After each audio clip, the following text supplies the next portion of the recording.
It was a tall man that eventually entered, a man whose face seemed all vertical lines and so thin that one could wonder whether there was room for a smile. Gall looked up. He felt disheveled and wilted. So much had happened, yet he had been on Trantor not more than 30 hours. The man said, "I'm Lors Abacum. Dr. Selden has directed me to represent you." "Is that so? Well, then look here. I demand an instant appeal to the Emperor. I'm being held without cause. I'm innocent of anything. Of anything." He slashed his hands outward, palms down. "You've got to arrange a hearing with the Emperor instantly." Abacum was carefully emptying the contents of a flat folder onto the floor. If Gall had had the stomach for it, he might have recognized Selamet legal forms, metal, thin, and tape-like, adapted for insertion within the smallness of a personal capsule. He might have recognized a pocket recorder. Abacum paid no attention to Gall's outburst, finally looked up. He said, "The Commission will, of course, have a spy beam on our conversation. This is against the law, but they will use one nevertheless." Gall ground his teeth. "However," said Abacum, seating himself deliberately, "the recorder I have on the table, which is a perfectly ordinary recorder to all appearances and performs its duties well, has the additional property of completely blanketing the spy beam. This is something they will not find out at once." "Then can I speak?" "Of course." "Then I want a hearing with the Emperor." Abacum smiled frostily, and it turned out that there was room for it on his thin face after all. His cheeks wrinkled to make the room. He said, "You are from the provinces." "I am, nonetheless, an imperial citizen, as good a one as you or any of this Commission of Public Safety." "No doubt, no doubt. It is merely that as a provincial you do not understand life on Trantor as it is. There are no hearings before the Emperor." "To whom else would one appeal from this commission? Is there other procedure?" "None. There is no recourse in a practical sense. Legalistically, you may appeal to the Emperor, but you would get no hearing. The Emperor today is not the Emperor of the Eton dynasty, you know. Trantor, I'm afraid, is in the hands of the aristocratic families, members of which compose the Commission of Public Safety. This is a development which is well predicted by psychohistory." Gall said, "Indeed. In that case, if Dr. Selden can predict the history of Trantor 500 years into the future..." "He can predict it 1,500 years into the future." "Let it be 15,000. Why couldn't he yesterday have predicted the events of this morning and warned me?" No, I'm sorry." Gall sat down and rested his head in one sweating palm. "I quite understand that psychohistory is a statistical science and cannot predict the future of a single man with any accuracy. You'll understand that I am upset."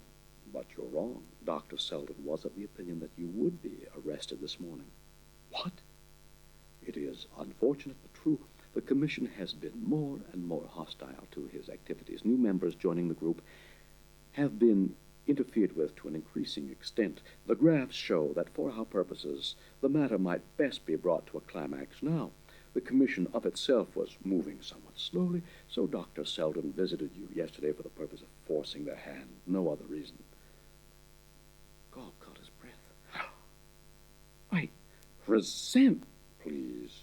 It was necessary. You were not picked for any personal reasons. You must realize that Dr. Selden's plans, which are laid out with the developed mathematics of over 18 years, include all eventualities with significant probabilities. This is one of them. I have been sent here for no other purpose than to assure you that you need not fear. It will end well, almost certainly for the project, and with reasonable probability for you." What are the figures?" demanded Gall. "For the project, over 99.9%. And for myself?" "I am instructed that the probability is 77.2%. "Then I've got a better than 1 chance in 5 of being sentenced to prison or to death." "The last is under 1%. "Indeed. Calculations upon one man mean nothing. You send Dr. Selden to me." "Unfortunately, I cannot. Dr. Selden is himself arrested." The door was thrown open before the rising Gall could do no more than utter the beginning of a cry. A guard entered, walked to the table, picked up the recorder, looked upon all sides of it, and put it in his pocket. Abacum said quietly, "I will need that instrument. We will supply you with one, counselor, that does not cast a static field." "My interview is done in that case." Gall watched him leave and was alone.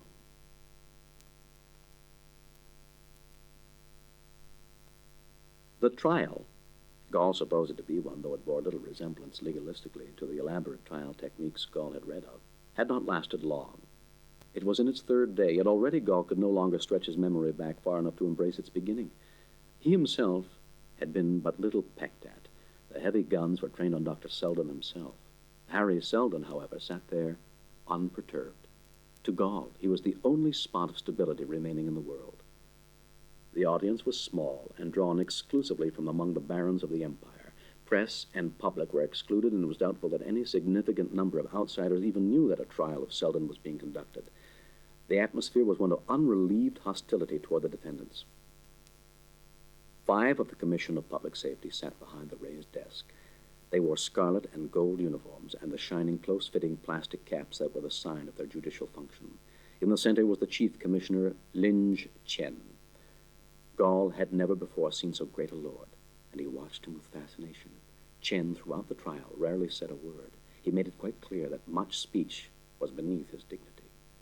The Commission's advocate consulted his notes, and the examination continued with Selden still on the stand. Let's see, Dr. Selden. How many men are now engaged in the project which you are head? 50 mathematicians, including Dr. Gall Dornick. Dr. Dornick is the 51st.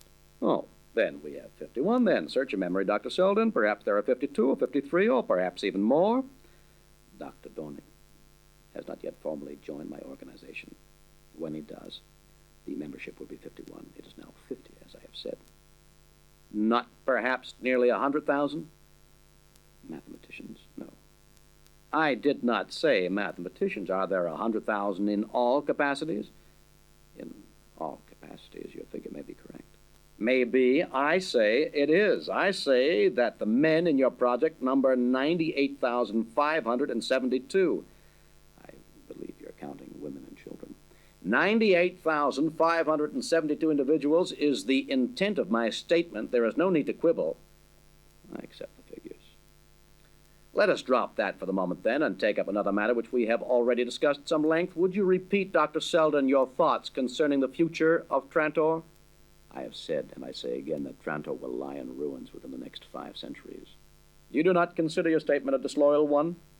No, sir. Scientific truth is beyond loyalty and disloyalty. You are sure that your statement represents scientific truth? I am. On what basis? On the basis of the mathematics of psychohistory. Can you prove that this mathematics is valid? Only to another mathematician.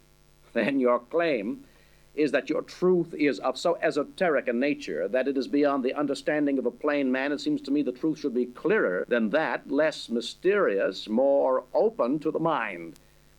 It presents no difficulties to some minds. The physics of energy transfer, which we know as thermodynamics, has been clear and true through all the history of man since the mythical ages. Yet there may be people present who would find it impossible to design a power engine, people of high intelligence, too. I doubt if the learned commissioners. At this point, one of the commissioners leaned toward the advocate. His words were not heard, but the hissing of the voice carried a certain asperity. The advocate flushed and interrupted Selden. We are not here to listen to speeches, Dr. Selden. Let us assume that you have made your point. Let me suggest to you that your predictions of disaster might be intended to destroy public confidence in the imperial government for purposes of your own. That is not so. Let me suggest that you intend to claim that a period of time preceding the so-called ruin of Trantor will be filled with unrest of various types. That is correct. And that by the mere prediction thereof, you hope to bring it about and to have then an army of 100,000 available. In the first place, that is not so, and if it were, investigation will show you that barely 10,000 are men of military age, and none of these has training in arms. Are you acting as an agent for another? I am not in the pay of any man, Mr. Advocate. You are entirely disinterested. You are serving science? I am. Then let us see how. Can the future be changed, Dr. Selden? Obviously. This courtroom may explode in the next few hours, or it may not. If it did, the future would undoubtedly be changed in some minor respects. You quibble, Dr. Selden. Can the overall history of the human race be changed? Yes. Easily? No, with great difficulty. Why? The The psychohistoric trend of a planet full of people contains a huge inertia. To be changed, it must be met with something possessing a similar inertia. Either as many people must be concerned, or if the number of people be relatively small, enormous time for change must be allowed. Do you understand? I think I do. Trantor need not be ruined if a great many people decide to act so that it will not. That is right. As many as 100,000 people? No, sir, that's far too few. You are sure? Consider that Trantor has a population of over 40 billions. Consider further that the trend leading to ruin does not belong to Trantor alone, but to the Empire as a whole. And the Empire contains nearly a quintillion human beings. I see. Then perhaps 100,000 people can change the trend if they and their descendants labor for 500 years. I'm afraid not. 500 years is too short a time. Ah. In that case, Dr. Selden, we are left with this deduction to be made from your statements. You have gathered 100,000 people within the confines of your project. These are insufficient to change the history of Trantor within 500 years. In other words, they cannot prevent the destruction of Trantor no matter what they do. You are, unfortunately, correct. And, on the other hand, your 100,000 are intended for no illegal purpose. Exactly. In that case, Dr. Selden, now attend, sir, most carefully, for we want a considered answer. What is the purpose of your 100,000? The advocate's voice had grown strident. He had sprung his trap, backed Selden into a corner, driven him astutely from any possibility of answering. There was a rising buzz of conversation at that, which swept the ranks of the peers in the audience and invaded even the row of commissioners. They swayed toward one another in their scarlet and gold, only the chief remaining uncorrupted. Harry Selden remained unmoved. He waited for the babble to evaporate, to minimize the effects of that destruction. And exactly what do you mean by that? The explanation is simple. The coming destruction of Trantor is not an event in itself, isolated in the scheme of human development. It will be the climax to an intricate drama which was begun centuries ago and which is accelerating in pace continuously.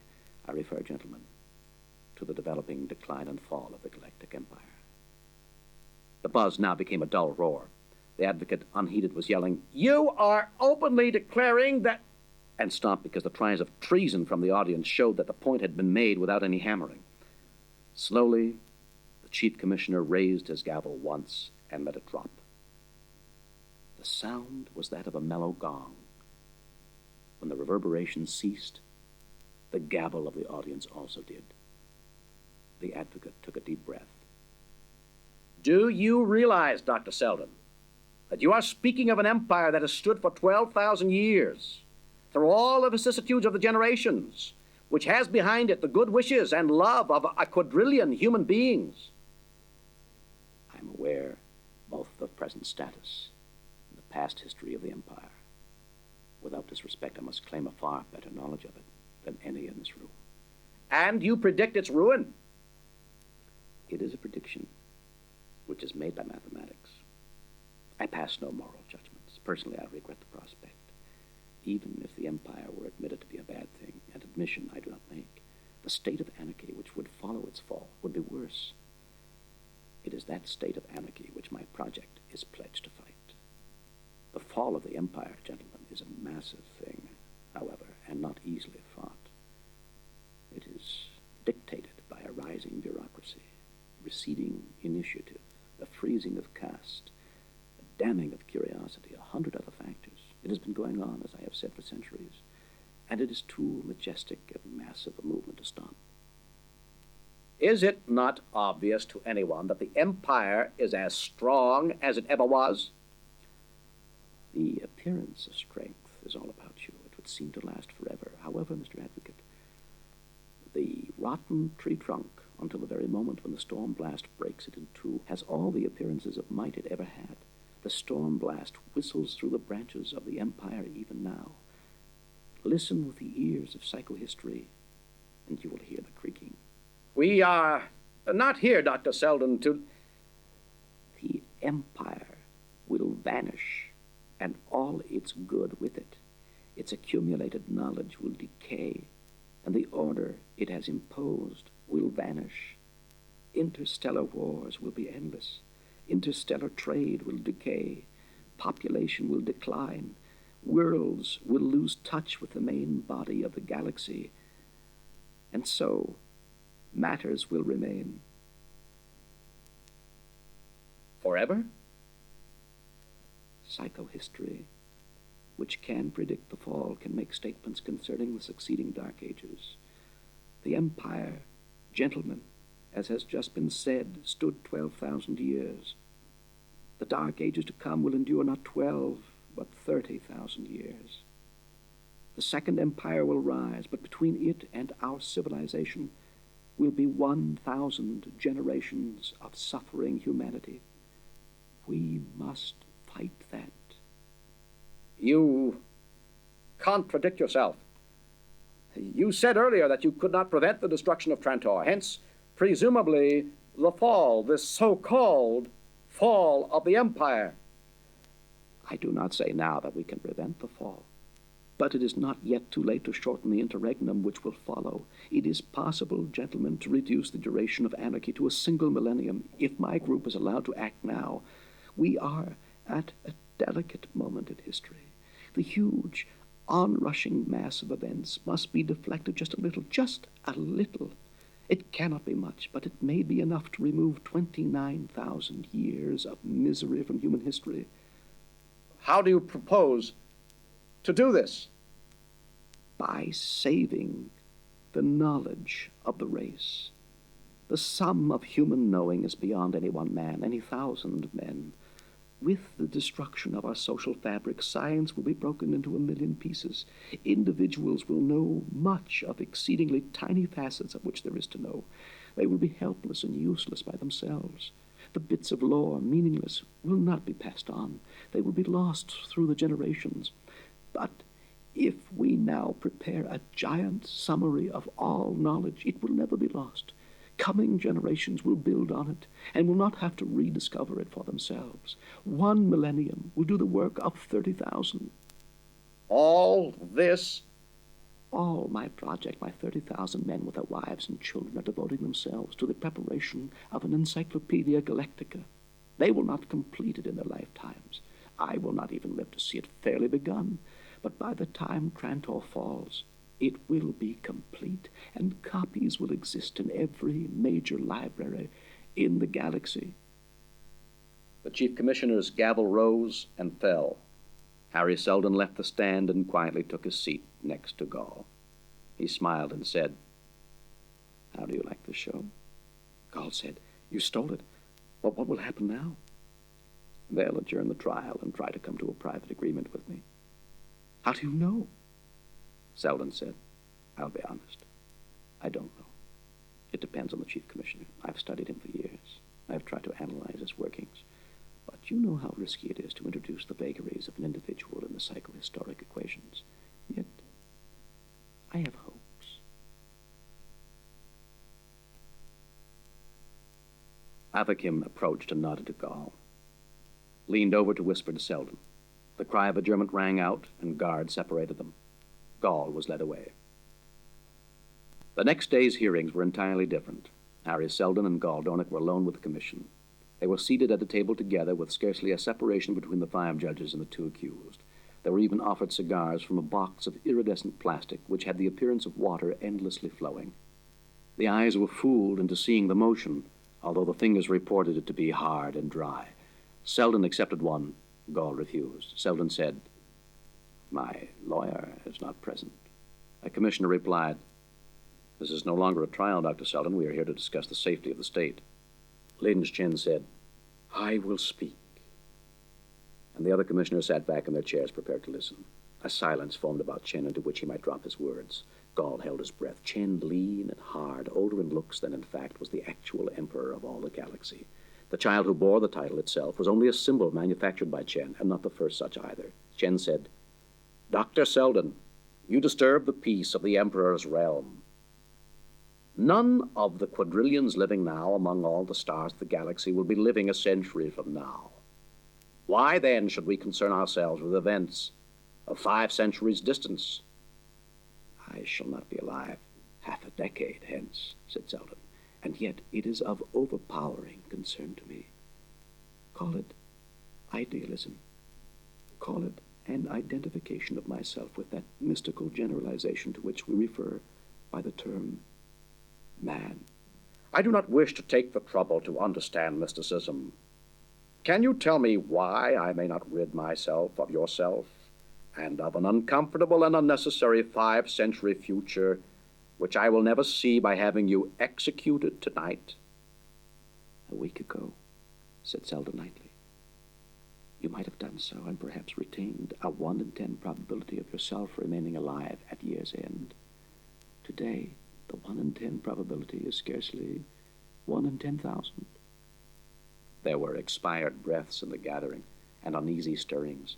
Gall felt the short hairs prickle on the back of his neck. Chen's upper eyelids dropped a little. How so? The fall of Trantor, said Selden, cannot be stopped by any conceivable effort. It can be hastened easily, however.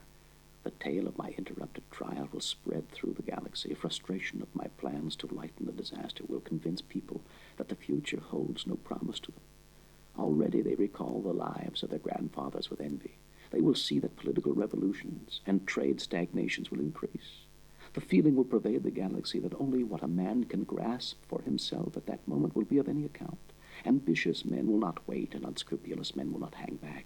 By their every action they will hasten the decay of the worlds.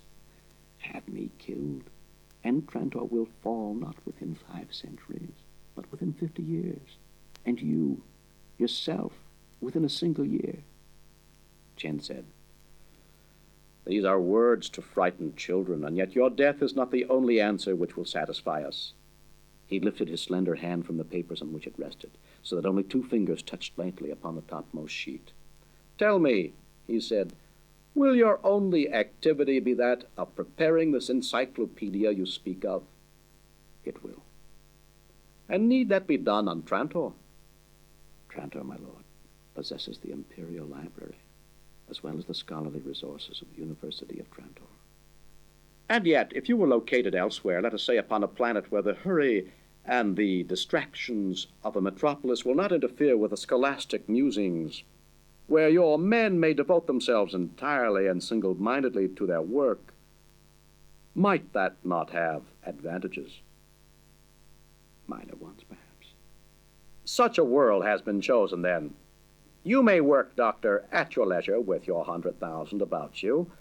The galaxy will know that you are working and fighting the fall. They will even be told that you will prevent the fall. He smiled. Since I do not believe in so many things, it is not difficult for me to disbelieve in the fall as well, so that I am entirely convinced I will be telling the truth to the people. And meanwhile, Doctor, you will not trouble Trantor, and there will be no disturbance of the Emperor's peace. The alternative is death for yourself and for as many of your followers as will seem necessary. Your earlier threats I disregard. The opportunity for choosing between death and exile is given you over a time period stretching from this moment to 5 minutes hence. Which is the world chosen, my lord? Said Selden. It is called, I believe, Terminus, said Chen. Negligently, he turned the papers upon his desk with his fingertips, so that they faced Selden. It is uninhabited, but quite habitable, and can be molded to suit the necessities of scholars. It is somewhat secluded. Selden interrupted. It is at the edge of the galaxy, sir. As I have said, somewhat secluded. It will suit your needs for concentration. Come, you have 2 minutes left. Selden said, we will need time to arrange such a trip. There are 20,000 families involved. You will be given time. Selden thought a moment, and the last minute began to die. He said, I accept exile. Gall's heart skipped a beat at the words. For the most part, he was filled with a tremendous joy, for who would not be to escape death? Yet in all his vast relief, he found space for a little regret that Selden had been defeated.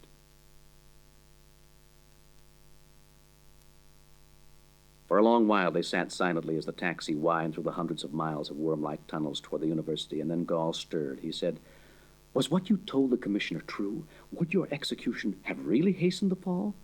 Selden said, "I never lie about psychohistoric findings, nor would it have availed me in this case. Chen knew I spoke the truth. He is a very clever politician, and politicians, by the very nature of their work, must have an instinctive feeling for the truths of psychohistory." "Then need you have accepted exile?" Gall wondered, but Selden did not answer. When they burst out upon the university grounds, Gall's muscles took action of their own, or rather inaction. He had to be carried almost out of the taxi. All the university was a blaze of light. Gall had almost forgotten that a sun could exist, nor was the university in the open. Its buildings were covered by a monstrous dome of glass and yet not glass. It was polarized, so that Gall could look directly upon the blazing star above. Yet its light was undimmed, and it glanced off the metal buildings as far as the eye could see. The university structures themselves lacked the hard steel gray of the rest of Trantor. They were silvery, rather. The metallic luster was almost ivory in color. Selden said, "Soldiers, it seems." "What?" Gall brought his eyes to the prosaic ground and found a sentinel ahead of them. They stopped before him, and a soft-spoken captain materialized from a nearby doorway. He said, "Dr. Selden?" "Yes." "We have been waiting for you. You and your men will be under martial law henceforth. I have been instructed to inform you that 6 months will be allowed you for preparations to leave for Terminus." "6 months," began Gall, but Selden's fingers were upon his elbow with gentle pressure. "These are my instructions," repeated the captain. He was gone, and Gall returned to Selden. "Why, what can be done in 6 months? This is but slower murder." Quietly, let us reach my office." It was not a large office, but it was quite spy-proof and quite undetectably so. Spy beams trained upon it received neither suspicious silence nor even more suspicious static. They received, rather, a conversation constructed at random out of a vast stock of innocuous phrases in various tones and voices. "Now," said Selden at his ease, 6 months will be enough." "I don't see how." "Because, my boy, in a plan such as ours, the actions of others are bent to our needs. Have I not said to you already that Shen's temperamental makeup has been subjected to greater scrutiny than that of any other single man in history? The trial was not allowed to begin until the time and circumstances were right for the ending of our own choosing." But could you have arranged to the exile to Terminus?" "Why not?" He put his fingers on a certain spot on his desk, and a small section of the wall behind him slid aside. Only his own fingers could have done so, since only his particular print pattern could have activated the scanner beneath. "You will find several microfilms inside," said Selden. "Take the one marked with the letter T." Gall did so and waited while Selden fixed it within the projector and handed the young man a pair of eyepieces. Gall adjusted them and watched the film unroll before his eyes. He said, "But then," Selden said, "what surprises you?" "Have you been preparing to leave for 2 years?" 2.5. Of course, we could not be certain that it would be Terminus he would choose, but we hoped it might be, and we acted upon that assumption. "But why, Dr. Selden? If you arrange the exile, why? Could not events be far better controlled here on Trantor?" "Why, there are some reasons. Working on Terminus, we will have Imperial support without ever rousing fears that we would endanger Imperial safety." Gall said, "But you arouse those fears only to force exile. I still do not understand." 20,000 families would not travel to the end of the galaxy of their own will, perhaps. "But why should they be forced there?" Gall paused. "May I not know?" Selden said, "Not yet. It is enough for the moment that you know that a scientific refuge will be established on Terminus, and another will be established at the other end of the galaxy, let us say," and he smiled, "at Star's End. And as for the rest, I will die soon, and you will see more than I. No, spare me your shock and good wishes. My doctors tell me that I cannot live longer than a year or 2, but then I have accomplished in life what I have intended, and under what circumstances may one better die?" "And after you die, sir?" "Why, there will be successors, perhaps even yourself. And these successors will be able to apply the final touch in the scheme and instigate the revolt on Anacreon at the right time and in the right manner. Thereafter, events may roll unheeded. I do not understand. You will. Selden's lined face grew peaceful and tired, both at once. Most will leave for Terminus, but some will stay. It will be easy to arrange. But as for me, and he concluded in a whisper so that Gall could scarcely hear him,